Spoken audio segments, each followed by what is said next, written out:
नए शिक्षण में सभी का स्वागत है। आज हम दो बैलों की कथा पाठ का 7वां भाग पढ़ रहे हैं।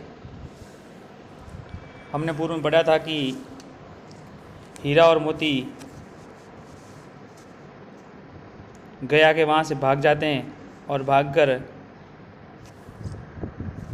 बीच में एक खेत आता है, वहाँ पर ये रुकते हैं और मोती उस खेत में घुस जाता है। मटर का खेत होता है, फसल बोई हुई थी मटर की उसमें, और वो खाने लगता है।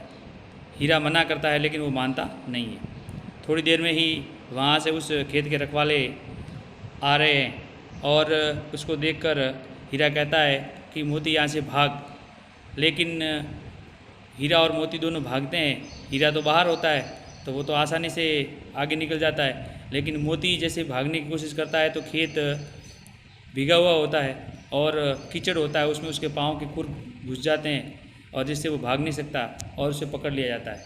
यह स्थिति देखकर हीरा भी अपने मित्र को फंसा देखकर वापस लौट आता है और दोनों को पकड़ लिए जाते हैं और प्रातःकाल दोनों को काजी हाउस में बंद कर दिया जाता है। काजी हाउस एक प्रकार का व्यवस्था बनाए रखी थी कि जिसमें आवारा पशुओं को पकड़कर किसी के नुकसान करने पर खेत में उसको उसमें डाल दिया जाता था और वहाँ से जो मालिक होता था वो उसको छुड़ाने आता था, उस पर कुछ जुर्माना लगता था, वो जुर्माना चुकाकर अपने पशुओं को ले जा सकता था। ऐसी पहले के ज़माने में एक व्यवस्था बनाई रही थी जिसे काजी हाउस कहा जाता था। अब हम आज पढ़ेंगे कि उससे आगे क्या होता है। दोनों मित्रों को जीवन में पहली बार ऐसा सभी का पड़ा कि सारा दिन बीत गया और खाने को एक दिन का भी न मिला। यानी जीवन में पहली बार ऐसा इनको मौका आया कि पूरे दिन खड़े रहे लेकिन उनको खाने को एक दिन का भी नहीं दिया गया।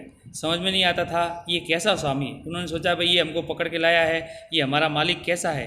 हाँ, सुबह से लगाकर हमें खड़े हैं, शाम तक कुछ खाने को दिया नहीं। इससे तो गया फिर भी अच्छा था। अरे भाई इस स्वामी से तो गया अच्छा ही था, कम से कम सूखा भूसा तो मिलता था। यहाँ कई भैंसें थी, कई बकरियाँ थी, कई घोड़े थे, कई गधे थे, पर किसी के सामने चारा न था। यानी यहाँ अलग अलग प्रकार के पशु खड़े थे, भैंस थी, बकरियाँ थी, घोड़े थे, गधे थे, लेकिन किसी के सामने चारा न था। सब जमीन पर मुर्दों की तरफ पड़े थे। कई तो इतने कमज़ोर हो गए थे कि खड़े भी नहीं हो सकते। यानी सब जैसे मरे हुए हो, जान नहीं हो, ऐसे पड़े थे ज़मीन पर और कमज़ोर हो चुके थे, खड़े भी नहीं हो सकते थे। सारा दिन दोनों मित्र फाटक की ओर टकटकी लगाए ताकते रहते हैं कि फाटक की ओर कि कभी कोई आएगा, चारा लेकर आएगा, लेकिन कोई आता नहीं था, चारा लेकर आता दिखाई नहीं दिया। तब दोनों ने दीवार की नमकीन चाटनी शुरू की, यानी दीवार को चाटना शुरू किया। तो इससे तो क्या तृप्ति मिलती, लेकिन अब भूख के हमारा व्यक्ति क्या कर सकता है। यानी भूख ज़्यादा लगी थी इनको, अब भूखे थे तो जैसे तैसे दीवार चाट कर भी अपने आप को संतुष्टि प्रदान कर रहे थे। रात को भी जब कुछ भोजन न मिला तो हीरा के दिल में विद्रोह की ज्वाला दहक उठी। यानी रात को भी जब भोजन नहीं मिला तो वो हीरा के मन में तो विद्रोह की ज्वाला मतलब दहक उठी, यानी गुस्सा हो गया और अब लगा कि अब मैं यहाँ रहने वाला नहीं हूँ। इस प्रकार से हम थोड़े रह सकते हैं, अगर पकड़ के रखा है तो कुछ तो खिलाना पड़ेगा ना। उसको विद्रोह करने का मन हुआ कि अब इनका विरोध करेंगे, इनका कि ये हमने ऐसा गुनाह किया है तो गुनाह के बदले में हमें खाना तो मिलना चाहिए, भोजन तो मिलना चाहिए, बिना भोजन के भूखे थोड़े मरेंगे। तो इस प्रकार से उनके मन में विद्रोह की ज्वाला दहक उठी। मोती से बोला अब तो नहीं रहा जाता मोती, और हीरा ने कहा कि मोती अब मुझसे सहा नहीं जाता, अब रहा नहीं जाता। मोती ने सिर लटकाए हुए जवाब दिया मुझे तो मालूम है प्राण निकल रहे हैं। मोती ने कहा भाई मुझे भी मालूम है अब प्राण निकल रहे हैं, लेकिन करे क्या। इतनी जल्दी हिम्मत ना हारो भाई, यहाँ से भागने का कोई उपाय निकालना चाहिए। यानी इतनी जल्दी हिम्मत नहीं हारनी है, कुछ उपाय करो कि यहाँ से निकल जाएं। आओ दीवार तोड़ डालें, आओ दीवार तोड़ डालें, ऐसा कहा। मुझसे तो अब कुछ नहीं होगा, लेकिन अब भाई मुझसे तो कुछ होने वाला नहीं। बस इसी बूते पर करते थे तो बस सब निकल गई। यानी कह सकते थे कि अब मेरे में अपने आप में ज़्यादा घमंड था कि भाई मैं कर सकता हूँ, ये कर सकता हूँ, लेकिन अब बस इतनी ही थी अकड़ आपके अंदर, सारी अकड़ निकल गई।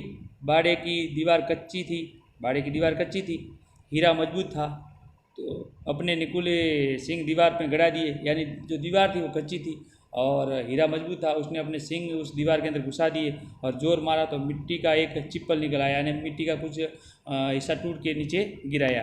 फिर तो उसका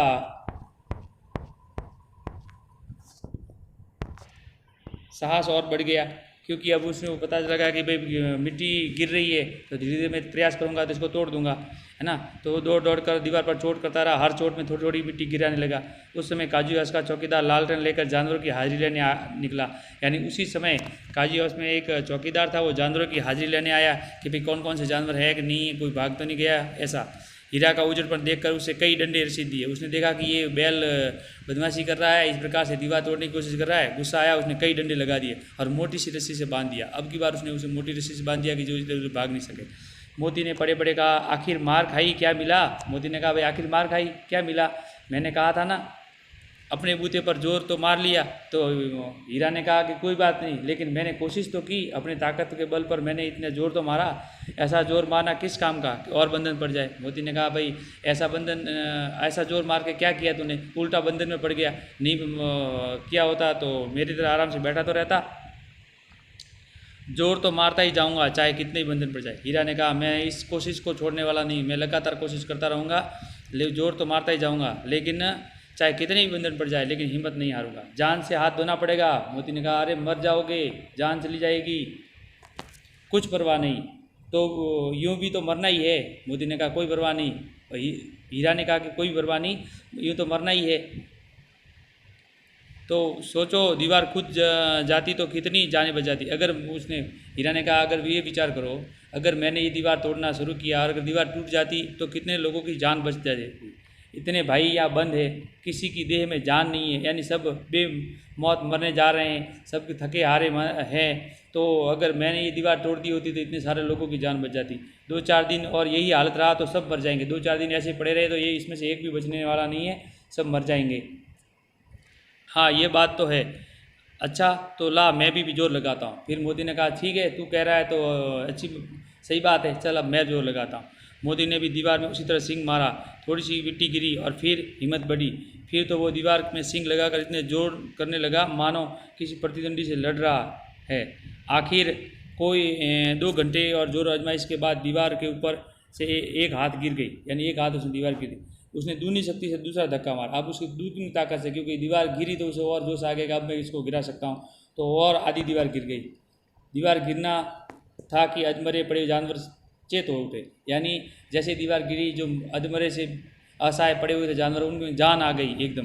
तीनों घोड़ियाँ सरपट भाग निकली और दीवार से कूद कर निकल गई। फिर बकरियाँ निकली, इसके बाद भैंस भी खिसक गई, पर गधे अभी तक ज्यों के त्यों खड़े।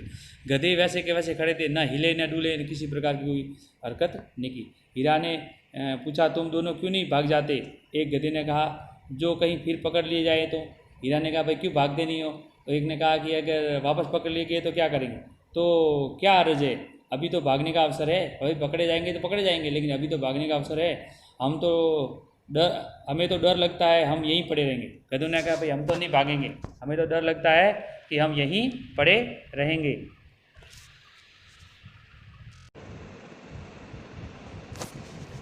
आधी रात से ऊपर जा चुकी थी। दोनों गधे अभी तक खड़े सोच रहे थे कि भागे या ना भागे, और मोती अपने मित्र की रस्सी तोड़ने में लगा हुआ था। जब वह हार गया तो हीरा ने कहा, तुम जाओ, मुझे यहीं पड़ा रहने दो, शायद कहीं भेंट हो जाए।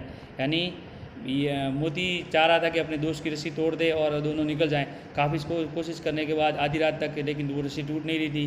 तब हीरा ने कहा कि तुम चले जाओ, मेरी वजह से तुम भी परेशान हो रहे हो, और तुम चले जाओ, वापस ज़िंदगी में कभी मुलाकात होगी। मोती के ने आंखों में आंसू लाकर कहा, तुम मुझे इतना स्वार्थी समझते हो हीरा, हम और तुम इतने दिनों से एक साथ रहें। यानी हीरा, तुम मुझे इतना स्वार्थी समझते हो कि मैं अपने मित्र को छोड़ कर चला जाऊँगा। हम दोनों कितने समय साथ रहे, आज तुम पर विपत्ति पड़ी और मैं तुम्हें छोड़कर अलग हो जाऊं, ये हो ही नहीं सकता। हीरा ने कहा, बहुत मार पड़ेगी, लोग समझ जाएंगे ये सब तुम्हारी शरारत है।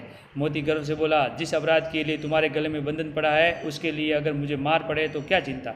अरे चिंता करने की कोई ज़रूरत नहीं। मोती को गर्व से कहा कि तुम्हारे गले में जिस कार्य के लिए बंधन पड़े हैं, और उस कार्य के लिए अगर मुझे भी सज़ा मिलती तो मुझे चिंता की कोई आवश्यकता नहीं है। इतना तो हो ही गया, 9-10 प्राणियों की जान बच गई, वे सब आशीर्वाद देंगे। ये कहते हुए मोती ने दोनों गधों को सींगों से मारकर बाड़ से बाहर निकाल दिया, और तब अपने बंदूक के पास आकर सो रहा था। भोर होते ही मुंशी और चौकीदार अन्य कर्मचारियों में कैसे खलबली मच गई, उसमें लिखने की जरूरत नहीं है। बस इतना ही काफ़ी है कि मोती की खूब मरम्मत की और उसे भी मोटी रस्सी से बांध दिया, क्योंकि उसने दूसरे जानवर को भगा दिया था, वो उनको पता चल गया था। इस प्रकार से हमने इस पाठ को 7वें भाग को पढ़ा है। इसके बाद हम कुछ प्रश्नोत्तर करेंगे, उसको आप अच्छी तरह से मैं करके लाएं।